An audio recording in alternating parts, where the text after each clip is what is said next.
오늘은 창세기 39장 창세기 성경 공부 9번째 시간입니다. 자, 1절부터 우리 다 같이 함께 읽겠습니다. 시작.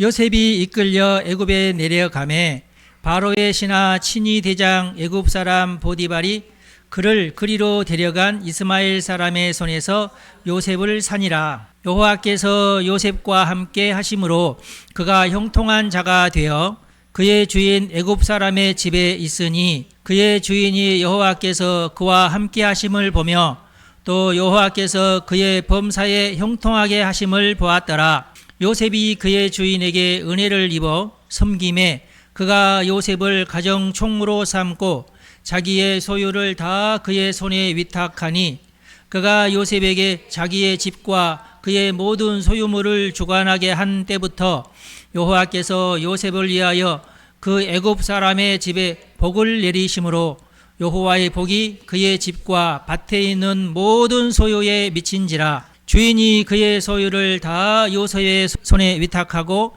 자기가 먹는 음식 외에는 간섭하지 아니하였더라. 요셉은 용모가 빼어나고 아름다웠더라. 그 후에 그의 주인이 아내가 요셉에게 눈짓하다가 동침하기를 청하니 요셉이 거절하며 자기 주인의 아내에게 이르되 내 주인이 집안의 모든 소유를 간섭하지 아니하고 다 내 손에 위탁하였으니 이 집에는 나보다 큰 이가 없으며 주인이 아무것도 내게 금하지 아니하였어도 금한 것은 당신뿐이니 당신은 그의 아내임이라. 그런즉 내가 어찌 이 큰 악을 행하여 하나님께 죄를 지으리까. 여인이 날마다 요셉에게 청하였으나 요셉이 듣지 아니하여 동침하지 아니할 뿐더러 함께 있지도 아니하니라. 그러할 때에 요셉이 그의 일을 하러 그 집에 들어갔더니 그 집 사람들은 하나도 거기에 없었더라. 그 여인이 그의 옷을 잡고 이르되 나와 동침하자. 그러나 요셉이 자기의 옷을 그 여인의 손에 버려두고 밖으로 나가매 그 여인이 요셉이 그의 옷을 자기 손에 버려두고 도망하여 나감을 보고 그 여인의 집 사람들을 불러서 그들에게 이르되 보라, 주인이 히브리 사람을 우리에게 데려다가 우리를 희롱하게 하는도다.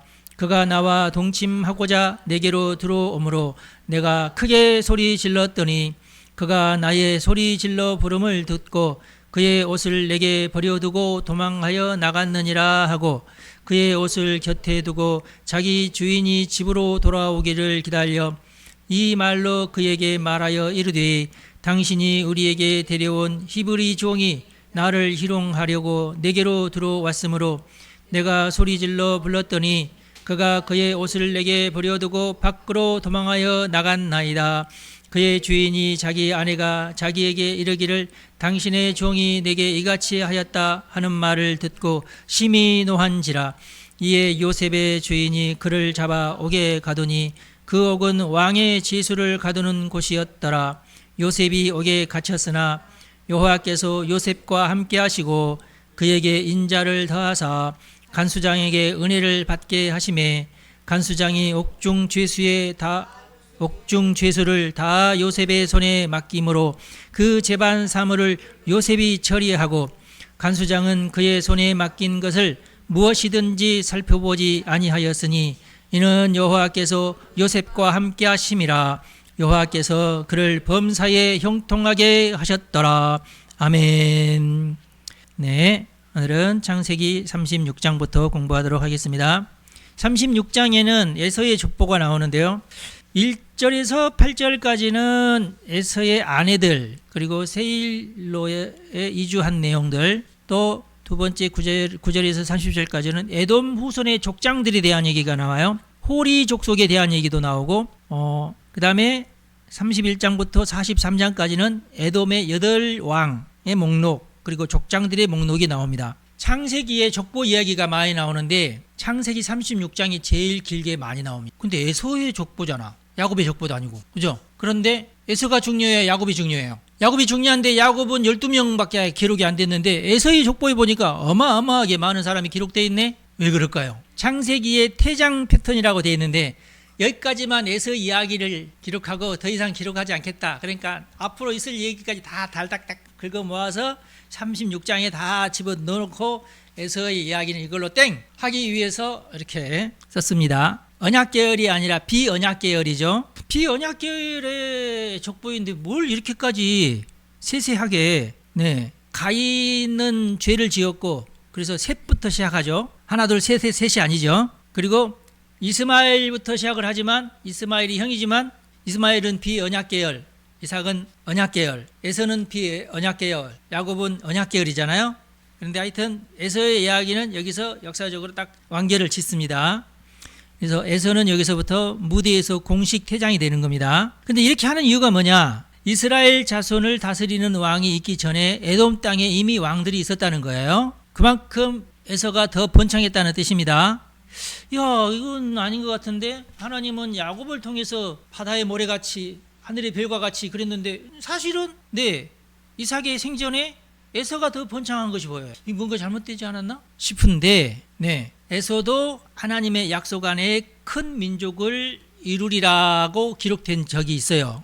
그래서 거기에 대한 응답으로 이렇게 하나님이 약속한 것이 이렇게까지 광대해졌다, 많아졌다 하는 것을 36장으로 다 끝내는 거예요. 일단 끝내면서 이렇게 그 하나님 말씀이 이루어졌다 그런 뜻입니다. 그리고 또 창세기 25장 23절에 보면은 리브가에게 두 민족이 너의 뱃속에 있다 그랬잖아요. 그러니까 첫 번째 민족이 이렇게까지 창대해졌다 그걸 얘기하는 거고요. 근데 그 안의 내용을 보면 좀 더 재미난 것이 나옵니다. 대만에 대한 얘기가 나와요.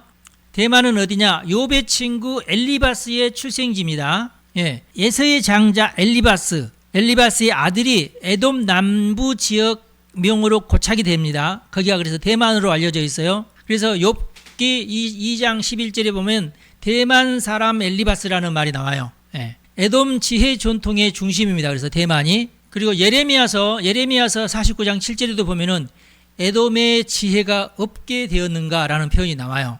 그리고 대만 사람에게 명철이 끊어졌는가라는 말이 나와요. 그럼 결국은 욥의 친구 중에 엘리바스가 있었다는 얘기가 돼요. 그렇죠?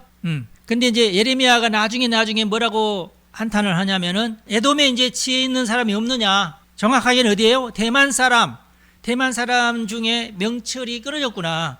엘리바스의 명철이 이제는 없구나. 그런 뜻이에요. 그런 거 보면은 아하, 에서의 후손 가운데 엘리바스라는 유명한 현자가 있었구나 라는 뜻이 되겠죠. 그 다음에 아말렉이 중요한 사람입니다. 아말렉, 나쁜 일로 중요한 사람이죠. 근데 아말렉은 누구냐? 딥나의 아들입니다. 딥나는 누구냐? 가장 충격적인 연기라고 되어 있죠. 딥나는 호리 족속의 공주입니다. 호리 족속. 여기 보면은 36장 9절에서 30절까지 보면은 호리 족속의 족보들도 나오죠. 에돔 후손 족장들과 호리 족속 족보. 예. 하여튼 공주예요. 이 공주가 엘리바스하고 결혼을 해서 아말렉을 출생을 합니다. 엘리바스 이 친구는 상당히 유명한 사람인데 당대의 유명한 호리 족속 공주 딥나와 결혼을 하면서 아말렉까지 낳았어요. 성경에는 없는데 이 딥나가 탈무드에 나옵니다. 딥나가 야곱에게 뭐라고 요청을 하냐면 우리도 언약의 백성이 되게 해달라. 아니 당신네들은 에서 족속인데요. 그래도 파라 엘리바스가 이렇게 똑똑하지 않느냐? 아무리 에서의 아들이지만은 이렇게 똑똑하니까 우리는 하나님의 언약의 백성으로 우리를 편입을 시켜달라. 이렇게 딥나 공주가 이렇게 요구를 하는데 아니지. 그럼 당신네들은 그러면 에서의 아들이 아니라 그러면 야곱의 아들이라고 할 거야? 엘리바스는 유명하니까 엘리바스만 쏙 빼가지고 그러면 야곱의 아들, 첫째 아들이 돼야 되겠죠, 그죠? 먼저 낳았으니까. 이건 아니죠? 그러면 어떻게? 여러분 같으면 할 수 있겠어요? 아니야, 이거. 그리고 딥나의 딸은 아니죠. 그래도 우리 족속은 저기 갈대아 우르에 살고 있는 동족에게 가서 같은 민족에게 가서 이렇게 결혼하고 그렇게 해가지고 12자손이 그래도 그 같은 동족인데, 똑하니 딥나는 이건 아닌지 가나안 사람인데 가나안 사람이 12명의 명단에 들어오면 좀 이상하죠. 그래서 노한 거예요. 근데 탈무드가 해석을 어떻게 했냐면은 그래서 아말렉이 생겼다. 그때 받아줬어야 되는데, 이 똑똑한 엘리바스를 받아줬어야 되는데 안 받아주다 보니까 딥나가 화가 나가지고 아말렉을 낳았다. 근데 나는 그렇게 해석을 안 해요.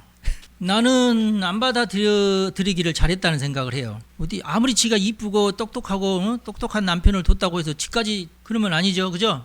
어떻게 생각하세요, 여러분? 아마도 마귀가 딥나를 충동질해서 선악과 먹지 말라고, 괜찮아 먹으면 얼마나 좋은데 해서 따먹다가 아담이 쫓겨났잖아요. 예.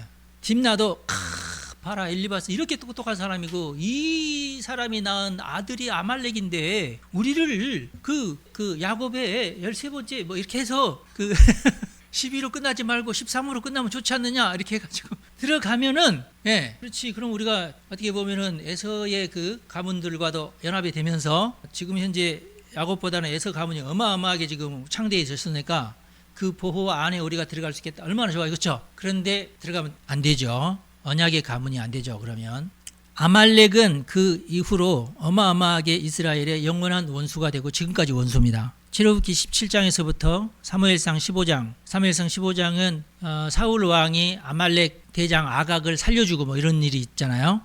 그러면서 그때 다 전멸시켜야 되는데 전멸시키지 못하고 도망가가지고 에스더 시대의 하만이라는 아말렉 족속이 에스더와 유대인들을 괴롭히다가 지가 도리어 죽는 그런 경우가 생기죠. 그렇게 해서 결국은 아말렉이 완전히 멸망을 합니다. 그래서 제가 오늘은 아말렉 성에 대한 또 연구를 쭉 해봤어요. 그래서 보니까 역사 속에 역대상 4장 43절에 아말렉의 어떤 역사는 끝났다 이렇게 기록이 되는데 아말렉 족속이 다 죽었다는 뜻이 아니라 그 피는 계속 하여튼 다른 루트를 통해서 이렇게 전달돼 가지고 지금 아말렉스러운 자들이 너무 많아요. 제일 핵심적인 아말렉 족속이 누구냐면 지금으로서는 IS. 예. 이 IS의 세력도 지금 사라지지 않았어요. 지금도 아프리카에도 많고 아프리카, 중동, 이쪽 파키스탄, 인도 이쪽으로 해서 IS 세력이 계속 산에서 무장투쟁을 하면서 이스라엘을 없애려고 하고 있어요. 이들의 목적이 뭐냐? 이스라엘을 이 세상에서 제거하는 거. 이란 혁명 수비대의 목적이 뭐냐? 이스라엘을 전멸시키고 이스라엘은 국가를 완전히 쓸어버리고 이스라엘 민족을 완전히 죽이는 게 그들의 목적이에요. 놀랍죠? 아말렉이 여전히 있어요. 세상에. 예. 그러니 만약에 그 딥나의 그 탈무디 얘기, 성경에 없는 탈무디에 있는 얘기처럼 만약에 딥나의 가족이 야곱의 가족 속으로 편집이 들어오면은 어떻게 되겠어? 그야말로 그냥 뱀 전설이죠. 그렇습니다. 에게소리가 이 36장에서 깨달을 수 있는 것은 하나님은 약속의 하나님이시다. 에서를 완전히 포기하시지도 않고 버리시지도 않았다. 하나님은 야곱은 사랑하고 에서는 미워하였다고 했지만은 그래도 하나님께서 일단 내리신 축복은 거두시지 않았다. 내가 에서도 창대하게 하리라 하는 축복만큼은 버리지 않았다. 폐기하지 않았다. 그리고 신명기 23장 7절에도 에돔에 대해서 에돔 사람을 미워하지 말라. 그는 내 형제임이라. 언약의 어떤 계열에는 들어오지 않았지만 형제 민족이지 않느냐. 그러니까 너들은 그 사람들을 미워하거나 괴롭히지 말아라. 가장 가까운 형제이자 가장 복잡한 적이기도 하죠. 아말렉 때문에. 하나님의 섭리는 언약 밖에서도 작동합니다. 에돔의 왕국이 대만의 지혜 전통도 있고 이 에돔 왕국이 하나님의 돌보심 안에 있다는 것은 확실합니다. 왜냐? 하나님은 모든 민족의 역사를 주관하시는 분이기 때문에 그렇다. 하나님은 모든 사람의 하나님이십니다. 그러면 왜 굳이 언약 백성이 필요하느냐? 그건 예수 그리스도를 이 언약 백성 가운데서 이끌어내시려고 하기 때문에 그러면 결국 구원에 관해서 구원의 목적으로 하나님께서 언약 백성을 지정을 하셨다. 그런 얘기입니다. 자, 야곱의 족보라고 해놓고 바로 요셉 얘기가 나옵니다. 이게 이제 창세기의 패턴이에요. 우리는 족보를 하면 맨 마지막에 쓰는 걸로 생각하지만은 이게 야곱의 족본이라 해놓고 요셉 얘기부터 나오는 거예요. 이 요셉 이야기는 창세기 37장부터 50장까지 굉장히 길게 드라마틱하게, 야곱 이야기도 굉장히 중요한 이야기인데 굉장히 짧게 기록되어 있죠.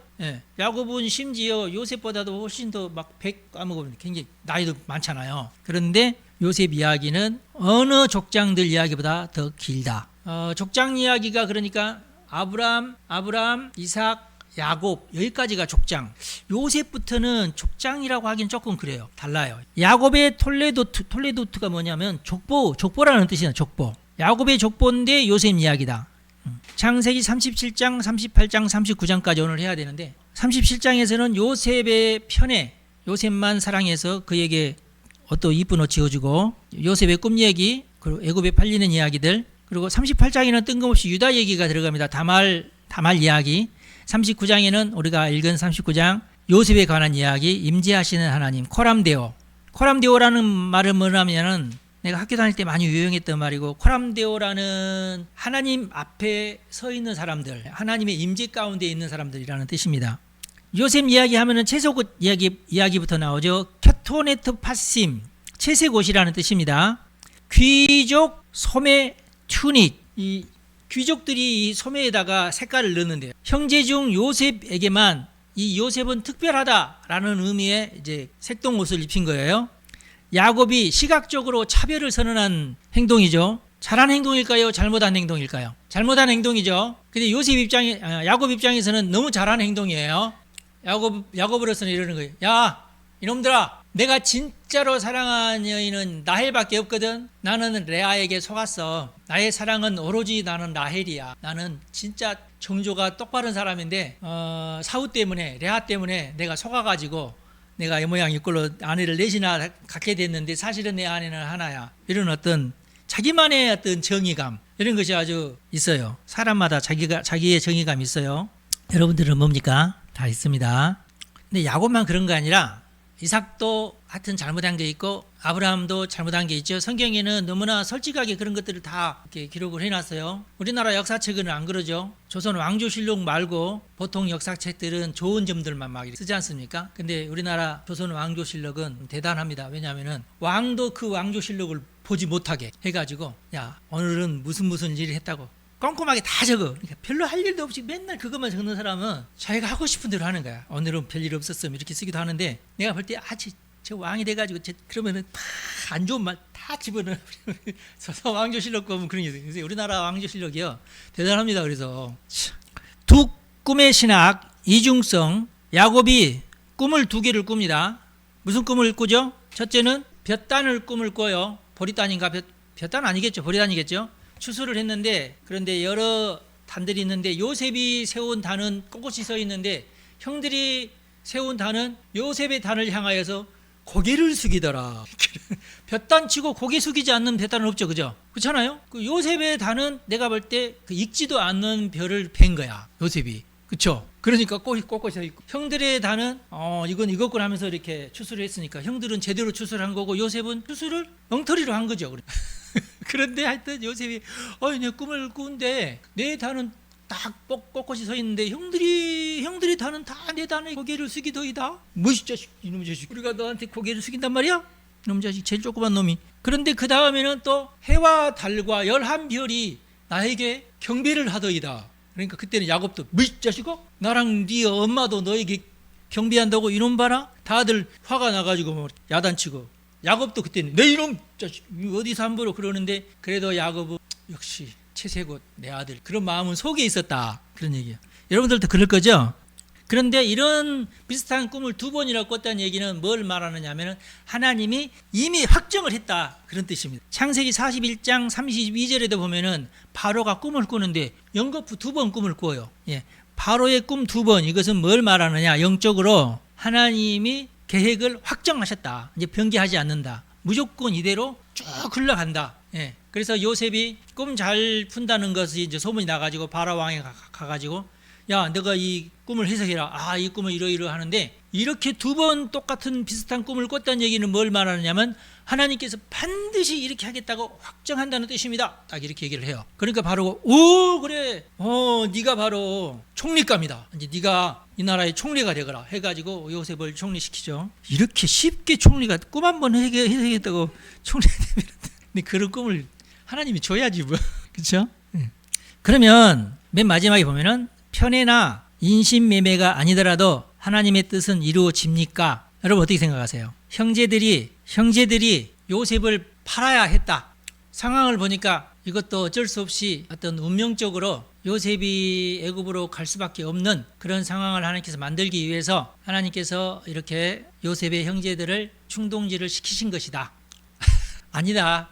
하나님은 그렇지 않았어도 무슨 일을 통해서든지 요셉이 국무총리가 되게 하셨을 것이다. 둘 중에 하나를 꼽으십시오. 1번 성경에 나와 있는 것을 그대로 믿어야 된다. 그런 일이 이루어져야 한다. 아니면 아니다. 그렇지 않다. 성경에 그런 일이 일어나지 않아도 야곱이 그렇게 펑펑펑 울지 않아도 됐었다. 2번. 둘 중에 하나도 안 꼽으실래요? 어차피 목사님이 하시는 말이 정답일 텐데 뭐 그러시는 거예요? 얼마든지 하나님은 전능하신 분이기 때문에 얼마든지 다른 방법을 통해서든지 그건 가능하게 된다. 그걸 여러분 믿으시기 바랍니다. 그러면 왜 우리가 죄를 짓지 말아야 됩니까? 라는 말을 우리가 못하게 돼 있어요. 만약에 성경이 꼭 이루어질 수밖에 없는 일이 그렇게 이루어졌다고 생각하면은 뭐 어차피 내가 죄를 짓는 것도 하나님께서 이렇게 죄를 지으라고 해서 내가 죄를 지었다 이렇게 돼버리잖아요. 그건 아니다 그 말이에요. 죄를 안 지으면 훨씬 더 쉽게, 더 아름답게, 더 고통스럽지 않게 그렇게 됩니다. 형제들이 요셉을 미워해가지고 그렇게 파는 바람에 어떻게 되죠?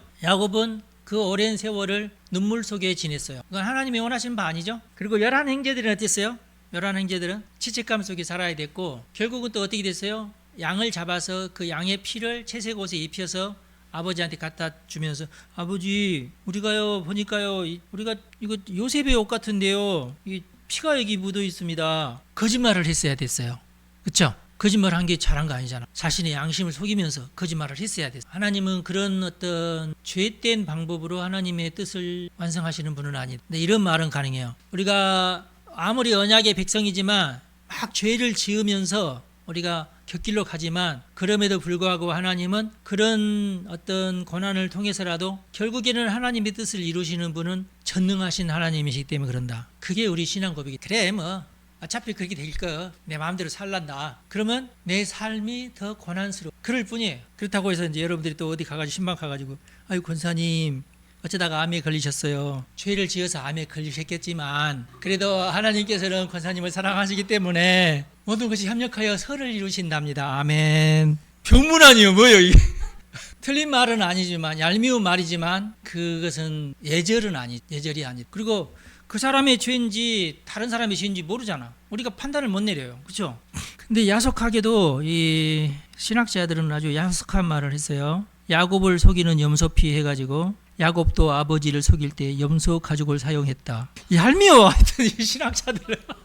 네, 창세기 저자도 참 얄미워. 명시적으로 이렇다 그거는 얘기 안 하면서 은근히 이렇게 문학적으로 그것을 심어 놓은 거예요. 중요한 돌멩이 하나씩 이렇게 딱 집어 넣은. 루벤도 죄를 범했고 유다도 죄를 범했는데 루벤은 그러니까 그 첩의 아들들이 저놈 죽이자고 했을 때 야 죽일 것까지는 없다. 일단은 그러면 구덩이를 파고 집어넣어. 여기 구덩이 하나 있었나 봐요. 구덩이에다가 요셉을 집어 넣는 것으로. 그럼 자기가 그 자리를 피하지 말았어야지. 자기는 또 어디로 뭐하러 갔을지는 성경에 안 나와 있는데 낮잠 자러 갔나? 하여튼 제일 큰 형으로서의 역할을 감당 못하는 그런. 그러면 결국은 둘째 형, 셋째 형이 이제 레위와 시므온인데 얘네들 깡패들이야. 예, 두 형제는 깡패입니다. 옛날에 딥나가 그 성폭행 당했을 때 두 형제가 가가지고 그 가나안 족속들을 완전히 다 죽여버렸죠. 깡패들이야 깡패들.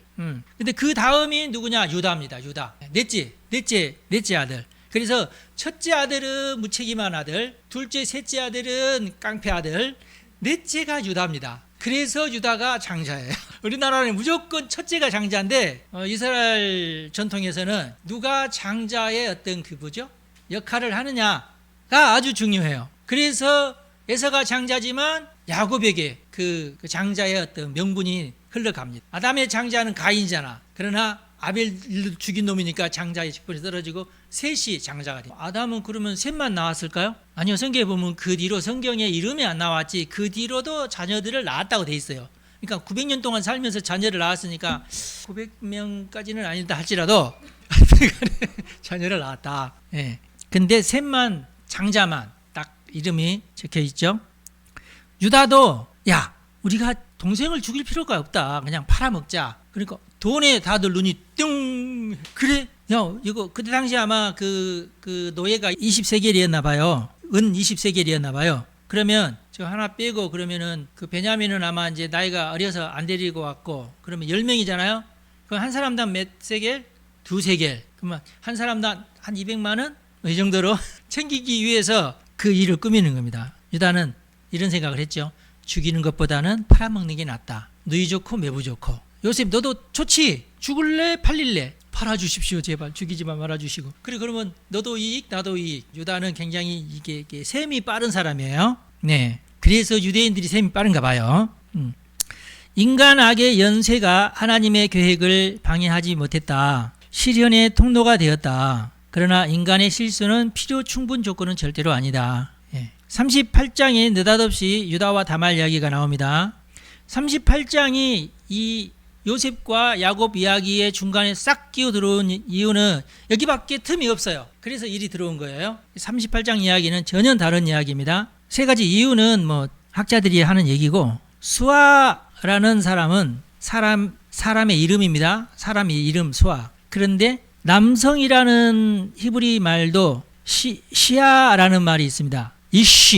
이쉬라는 말이 있어요. 여기 이쉬. 참고로 히브리어로 남자는 이쉬고 히브리어로 여성은 이샤입니다. 이쉬와 이샤가 만나서 결혼을 하는 겁니다.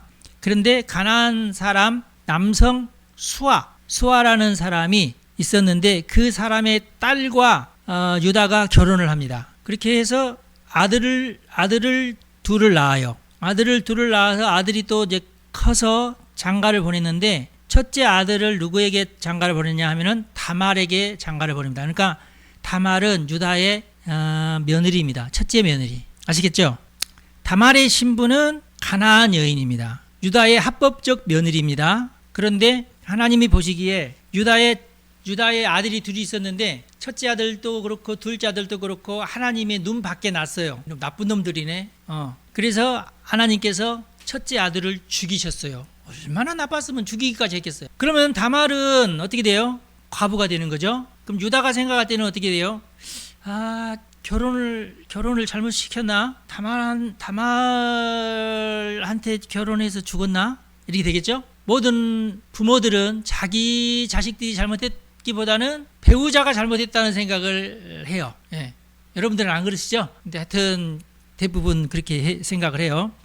근데 이제 재산 때문에 유다의 재산이 형에게 2배가 가죠. 둘째에게는 하여튼 형보다도 2배나 더 적게 가죠. 3분을 해가지고 2개는 형 주고 하나는 동생 준다고 그랬잖아요. 그래서 그 과부를 보호하기 위해서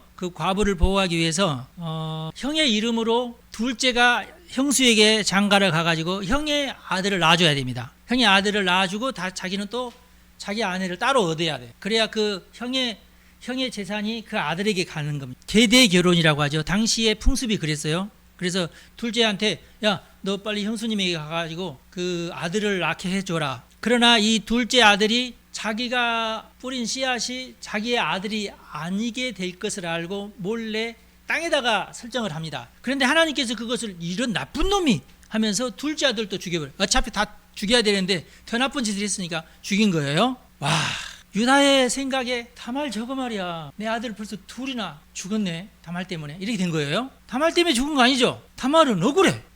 뭔 이런 집안이 다 있나? 응? 뭔 이런 형제가 다 있나? 다말은 알고 있어. 이 형제들이 참 이상하다. 그런데 유다가 또 수아의 딸을 통해서 셋째 아들을 낳았습니다. 그러면은 이 다말은 셋째 아들이 클 때까지 기다려요. 다른 데 안 가고 시집 안 가고. 요셉이 유다가 볼 때 다말 저거 다른 데 시집 가버리고 말지 왜 안 가고 계속 기다리고 있는가? 저것이 내 셋째 아들도 잡아먹으려고 저렇게 버티고 있는가? 유다도 모른 척하고 일 없어. 그래, 왜 그러지? 그러는데 이제 양털을 깎을 시간이 돼가지고 이제 양털을 깎으러 간다고 소문이 아마 그때 돌았나 봐. 라디오도 없는데 이게 소문이 도는가 봐. 하여튼 다말아 어떤 친구가 가지고 너네 시아버지가 이번에 어디로 간다고 그러는데 그래? 빨리 창기 복장을 했어요. 창기들만 입는 복장이 있었나 봐. 울긋불긋하고 뭐 이런 거 있었나 봐. 위장을 딱 하고 자기 시아버지가 갈 만한 곳에 딱 가서 앉아 있었어요. 근데 이제 이 시아버지도 이제 오랫동안 이제 아내도 없이 이제 외롭게 살다가 창기가 있는데 자꾸 자기한테 이제 얼핏 하면서 플러팅을 하니까 같이 들어가서 잤어요. 그러면서 내가 무엇을 줄까?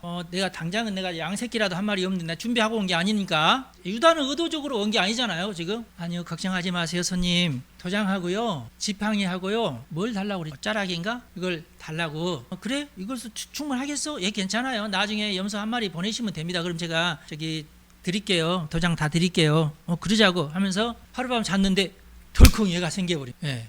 그리고 이제 유다가 나중에 친구한테 여보게 아무개 그 거리에 가보면은 거기 창기가 하나 있다. 근데 내가 이제 이만저만 하니 하도 나를 유혹하길래 내가 하룻밤 들어갔는데 그때 내가 도장하고 이렇게 맡겨놨으니까 가서 저기 돈 이거 주고 찾아오라고. 찾으러 갔더니 여기 어디 창기 집이 어디입니까? 예? 이 동네는 창기 없는데요. 무슨 소리입니까? 창기가 없다니요. 이게 분명히 여기 맞는데? 아니 없어요. 이 사람아 우리는 무슨 창기 이 동네에 창기가 너무 없어. 그래서 가가지고 보게 아니 내가 아무리 샅샅이 뒤졌어도 그 동네에 창기가 없대. 그래? 알았다고. 그러면은 난 돈도 안 주고 뭐 도장은 다시 파면 되고 지팡이도 다시 만들면 되고 뭐 그렇잖아요.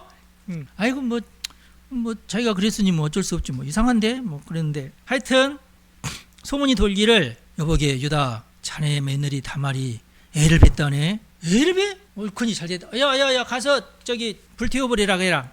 그 당시에는 이제 불륜으로 이렇게 애를 뵈면은 이제 하여튼 불태우는 그런 풍습이 있었나 봐요. 그러자 다말이 유다의 도장 지팡이 하여튼 3가지인데 줘가지고 이 사람의 아들입니다 하고 유다한테 그걸 보내. 유다가 딱 보니까 자기 도장이야. 아이고 이 며느리였구나 이렇게 하면서. 근데 유다가 훌륭한 결단을 내리죠. 다말도 잘못했지만 내가 먼저 잘못했다. 내 아들 셋을 내 아들 막내 아들을 보내야 되는데 안 보내서 그러니까 다말 입장에서는 이미 당신의 허리에 있는 그 뭐죠? 그 정자를 미련 내가 빼어왔다. 어차피 걔가 나와서 또 장사하기까지 기다려서 또 그 사람이 장사하기까지 내가 할머니 될 때쯤 해서 결혼하면 무슨 소용이 있느냐. 그냥 당신 허리에 있는 씨앗을 나한테 달라 해서 가져간 거예요. 아셨죠? 합법적인 거예요. 당시의 풍습으로서는 합법적인 거야. 그러니 나를 속이긴 했지만 내가 잘못한 것도 있다. 내가 먼저 잘못했다. 내버려둬라. 그러면은 그 다말이 낳은 아이는 이제 유다의 첫째 이제 아들이 낳은 아들이. 그러면 유다의 3분의 2의 재산이 다말에게 가는 거예요. 인간 승리. 당시 법이 그랬어요. 그런데 2아들을 낳습니다. 2아들을 낳아. 다말이 일타쌍피죠. 그러니까 쌍둥이를 낳는데 첫 번째가 이렇게 막 나오려고 해서 한파가 옳지 이놈이 장자. 당시에는 장자권이 중요했으니까 빨간 실로 장자라고 이렇게 묶었어요. 그랬더니 갑자기 막 손이 쑥쑥 다시 들어가. 손이 들어가가지고 둘째가 먼저 나오는 거야.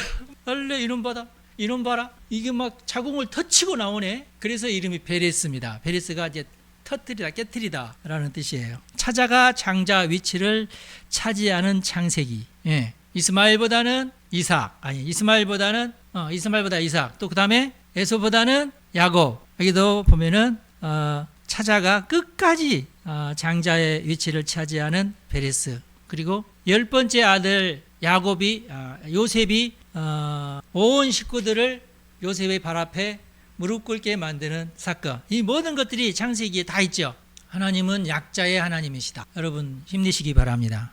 하나님은 인간의 도덕적 실패임에도 불구하고 메시아 계보를 보존하시는 분이시다. 하나님의 의지가 이렇다. 그러니까 죄를 마음대로 지어도 괜찮다는 말이 아니라 절대 착각하면 안 됩니다. 그럼에도 불구하고 하나님은 우리를 구원하시는 분이시다. 그럼 창세기가 아니라 성경 전체적으로는 무엇을 말하느냐? 복을 받으려면 죄는 짓지 말라. 십계명을 그대로 따르시는 분은 복을 받습니다. 할렐루야, 아멘. 제가 어제 광주 남광교회에서 제가 심호했을 때에 알고 지내던 그때 당시 사찰 집사님이 계셨는데 법 없이도 사실 분이 그런 분이세요.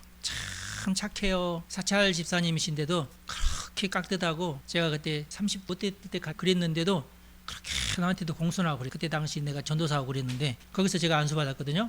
남광교회가 꽤 컸어요. 출석 인원이 한 800명 정도 되는 교회였는데 그 딸이 이번에 결혼해서 가서 다시 만났습니다. 이분한테 내가 꼭 가봐야 되겠다 해서 갔는데 아들 하나가 있고 딸 하나가 있는데 아들이 좀 뭐라 가지 마음대로 큰 아기 아들 그건 아니고 잘생겼고 또 그런데 그 교회에 부목사님 한 분이 조금 머리가 조금 비상하게 돌아가면서 자기 이익을 굉장히 잘 챙기는 분이 계셨는데 자기가 이제 그 교회를 사임하고 도심에서 지난 어떤 신개발 단지 있죠. 거기 가서 이제 교회를 개척을 하면서 교회를 이제 본 교회에서 이제 그 헌금을 많이 받아가지고 이제 교회를 짓고 이렇게 갔어요. 하는데 저 착한 사찰 집사님을 빼가야 되겠다 이런 생각으로 살살 꼬셔가지고 모셔갔어. 근데 지금까지 그 교회에 있어요. 몇 년이지? 한 30년? 네. 그래서 내가 어제 물어봤어요. 저 집사람은 사찰 집사님으로 가셔서 봉급을 많이 받으시냐고 그랬더니 한 번도 봉급을 준 적은 없대. 내가 당신 장로 시켜줄 테니까 장로로서 봉사하라고. 그래서 집사님이었다가 거기 가서 장로가 되면서 교회의 사찰이 할 일을 다 하면서 무보수로 장로로 봉사를 하면서 지금까지 사셨어. 그 아내가 여리저리 품팔이 하러 다니면서, 그리고 거기서 또 11조 때 가지고 11조까지 하면서, 세상에. 근데 그 아들을 보니까 잘 됐어. 대기업 다녀. 그리고 그 딸이 이번에 장로회 신학대학에서 훌륭한 전도사를 만나가지고 둘이 사랑하게 돼가지고 결혼하게 됐다고 청첩장이 왔길래 갔다 왔어요. 딸도 잘 됐어. 그 딸이 약간 ADHD 뭐 이런 게 좀 있어가지고 하여튼 굉장히 개팍한 애였는데 우리 하나님께서 훈련시키고 해가지고 지금 사모님이 되셨어요. 할렐루야. 날마다 그 사찰 그 부인 집사님하고 딸하고 맨날 싸워. 말을 안 들으니까. 그런데 그렇게 잘 됐어요. 생각에는 하나님은 참 빛도 없이 묵묵하게 아무런 말 없이 순종하면서 이렇게 교회를 30년 넘게 섬기는데 하나님께서 자녀들에게 복을 주시는, 참 감사합니다. 참 우리 하나님의 그 은총은 우리 사람이 헤아릴 수가 없어요. 제가 있을 당시 저랑 부목사가 거기 3명이었거든요. 당시에 있었을 때의 그 부목사님들보다도 그 자녀들은 그 사찰 집사님이 제일 잘 됐어. 물론 제일 잘 된 것은 저지만 하여튼 제일 잘 됐. 귀하죠. 근데 그분은 일주일 동안 내내 청소만 하신대. 난 놀랬어요. 일주일에 한 번씩 모든 유리창을 다 닦는데 반짝반짝하게. 그렇게 사는 것도 나는 그렇게까지 해야 복 주거라 그런 건 아닌데 성격이 그러셔가지고 그렇게 교회에서 봉사하는 것을 좋아해. 교회 청소하고 빛나게. 성격도 참, 저 어제도 가서 만나고 이제 표정이 여전히 생글생글하면서 천사 같은 그런 표정으로 지금까지 살던. 감사하죠. 우리 하나님은 참. 창세기 39장에서는 임재하시는 하나님에 대한 얘기가 나오는데요. 이제 39장부터 우리가 읽었는데 4번이나 반복되는 문구가 있습니다. 그게 뭐냐면 여호와께서 요셉과 함께 하셨더라. 종으로 팔릴 때, 3절에 보디발 눈에 보일 때, 그리고 감옥 안에서 간수장 눈에 보일 때, 이 4번의 표현 가운데 여호와께서 요셉과 함께 하셨다라는 표현이 나와요. 하나님의 임재는 환경에 의존하지 않습니다. 여러분들이 형통하고 싶으시면 하나님과 함께 하시는 겁니다. 여러분들의 모든 문제는 하나님과 함께 하실 때 다 풀어져요. 요셉은 팔려갔지만 하나님이 요셉과 함께 하셨기 때문에 보디발의 집에 들어가게 되었어요. 그리고 보디발의 집에서 일을 하는데 하나님께서 함께 하셨기 때문에 요셉이 하는 모든 일마다 형통하셨습니다. 이게 중요해요. 그래서 보디발이 보니까 요셉이 만지는 일마다 형통해. 야, 그럼 얘를 좀 더 높은 자리에 올려놔라. 책임자의 관리자로 앉혀라. 얘가 관리하는 것마다 다 형통해. 원래 요셉이 일을 잘하고 일을 맡기면 더 잘 되네. 그러면 네가 이 가정에 모든 일을 네가 다 알아서 처리해라. 나는 이제 집안일에서는 손 떼고 나는 궁중일에 가서 임금님에게만 충성을 할 테니까. 그래서 이 사람도 편하게 자기가 할 일만 해서 출세를 하고, 요셉은 요셉대로 그 집안을 잘 다스려서 그 집안을 아주 부자 집안으로 만들어놨어요. 할렐루야. 결국에는 그 집안이 마누라 때문에 형통하지 않게 돼가지고 결국은 이제 감옥에 들어갔잖아요. 그랬더니 감옥에 갔더니 간수장이 야, 물 길러 와. 야, 여기 빨리 하고 여기 청소하고 깨끗하고 말끔하게 떡소리 나게 일을 처리해. 원래 이놈 진짜 일 잘하네. 이것도 맡겨. 나중에는 야, 명부를 네가 맡아라. 오늘 일기도 네가 써라. 관리하는 거 있잖아요. 나중에는 귀찮아. 요셉아, 내가 감옥 열쇠를 너한테 줄 테니까 네가 감옥 맡아라. 어느 쪽이 나 가서 술 좀 먹고 올 테니까 알았지? 네, 잘해. 나중에는 이제 간수장이 그러면 너는 출퇴근을 해라. 감옥살이 하지 말고 출퇴근을 해라. 그래가지고 그 감옥에서요 출퇴근합니다. 여러분 그게 감옥 생활이야 그게? 아무도 보디발도 아무 말도 안 해. 그래? 요셉이 보면 얼마든지 그럴 수 있어. 다 인정이 돼버려. 아니 어떻게 죄수가 출퇴근하면서 죄수 일을 하냐고. 불가능한 일이죠. 근데 그게 가능해집니다. 왜? 그만큼 믿을만하고 저 친구는 저 보디발의 아내가 모함한 거지 저 친구가 잘못해서 저런 거 아니야. 다 알게 돼. 이게 저 친구 성격상 이것은 아닌 것을 다 알게 돼. 보디발도 다 그걸 알고 있어. 그렇지만은 어쩔 수 없이 그렇게 해도 되니까 그렇게 되는 거죠. 여러분 이런 것이 바로 하나님이 그와 함께 하실 때 일어나는 여러 가지 복입니다. 이것은 요셉은요 아브라함도 실패가 많고 이삭도 실패가 많고 야곱은 거기 실패 쌍제곱 이런 식으로 요셉만큼은 실패가 기록되지 않은 사람이에요. 이거 쉽지 않습니다. 그러자 하나님께서 요셉에게 어마어마한 복을 내려 주시는 거예요. 형통의 복을, 임마누엘의 복. 우리 요셉을 본받아 삽시다. 섭리의 역설적 경로, 죄는 섭리의 재료가 아닙니다. 섭리가 극복해야 하는 저항이죠. 선을 위해 악을 행하자는 논리를 바울이 단호히 거부합니다. 죄의 대가는 실제로 치러지는 것입니다. 야곱의 20년 눈물, 요셉의 13년 고난, 이런 것들은 섭리가 완성되어도 지워지지 않습니다. 물론 요셉의 13년 고난은 요셉의 죄가 아니라 요셉의 형들의 죄죠. 요셉의 죄는 뭐예요? 철없이 자신의 꿈을 발설했다는 것이 요셉의 죄입니다. 그렇죠? 지혜롭게 이런 것까지 만약에 지가, 이게 열해서 그런 거예요. 열해서. 근데 지가 좀 장성하면은 이제 그렇게 되지 않죠. 협력하여 선을 이룬다는 말은 모든 것이 선이라는 말이 아닙니다.